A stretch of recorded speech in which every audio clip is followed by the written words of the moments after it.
ẹ káàsán ẹ kálẹ́. Ẹ jọ̀ọ́ sà, ẹ bá mi introduce ara yín fún àwọn ará ilé. Orúkọ tèmi Opeyemi Olúwadámiláre Ajayi aka Shilo Obama gbogbo gospel. Yes, ma'am. Alright, sir. Ení lẹ ń ṣe 30 years on stage. How do you feel today? Báwo ni inú yín ṣe dùn sí lónìí pé ẹ celebrate 30 years on stage? In fact, mo ti sunkún dárí, inú mi dùn gan pé wọ́n celebrate òkú mi, pé Shilo pé 30 years tó kú. Mo dẹ̀ dúpẹ́ lórí àwọn fans mi, àwọn ọ̀rẹ́ mi tán dúró tì mí pé àwọn fẹ́ ṣe lè fún ẹni. Ìbànújẹ́ dẹ̀ ní débẹ̀ nìkan. Inú mi dùn, I'm so happy. Ẹ jọ̀ọ́ sà, báwo ni journey yín nínú music industry títí tó fi pé 30 years? Go far, ó pọ̀, ó jìnnà. In fact, ọmọ kan sọ pé ọmọ ẹ ti ṣaláìsí sin kọ́lọ̀ ń fọrùn kẹ. Ó ní ṣebí nítorí ògo ni o, ṣebí nítorí ògo ni ohun tójú ológo máa rí o, ṣebí nítorí in fact ọmọ mi lọmọ yẹn, ọmọ mi ló bọ́ tó ti fi kú ṣàgbà mi. Mo la nǹkan kọjá in fact mi ò lè máa sọ tí bá ń sọ ó ti pẹ́ mọ́. A dúpẹ́ lọ́wọ́ Ọlọ́run pé gbogbo ẹ̀ tí ń já sí rere. Ẹ jọ̀ọ́ sà, mo fẹ́ béèrè ìbéèrè kan.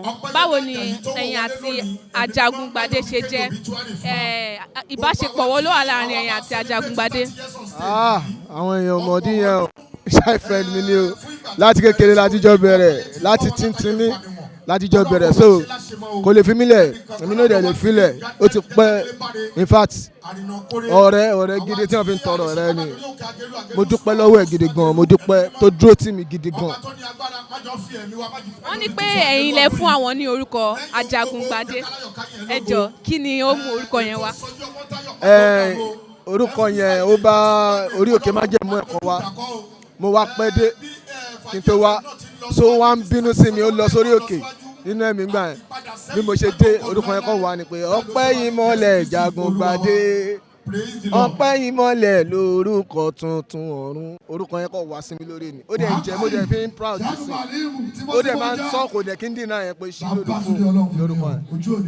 Alright sir, kí ni mo fẹ́ kí ẹ appreciate àwọn fans yín àti àwọn èèyàn tẹ́ pé tí wọ́n wá yọjú tán wá bá yín ṣayẹyẹ 30 years on stage. In fact, mo appreciate everybody. Mo appreciate àwọn fans mi. In fact, both abroad, àwọn tí wọ́n wálé, àwọn tẹ́ pọ́n wá, wọ́n rí pé déètì yẹn yẹ. Tán sì tún wà, àwọn tó tún wà lábroad, tán sì tún wà níbi, tán sì dúró. Mo rí lídùn pẹ̀lú wọn. In fact, mi mọ̀ pé Shilo ní fans tó pọ̀ báyìí. Ẹ ṣé gan o, ẹ̀yin fans mi o, ojú òní tì yín, ẹ ṣé gan. Alright sir, ẹ ṣé gan sir. Ẹ̀yàn ló lè kó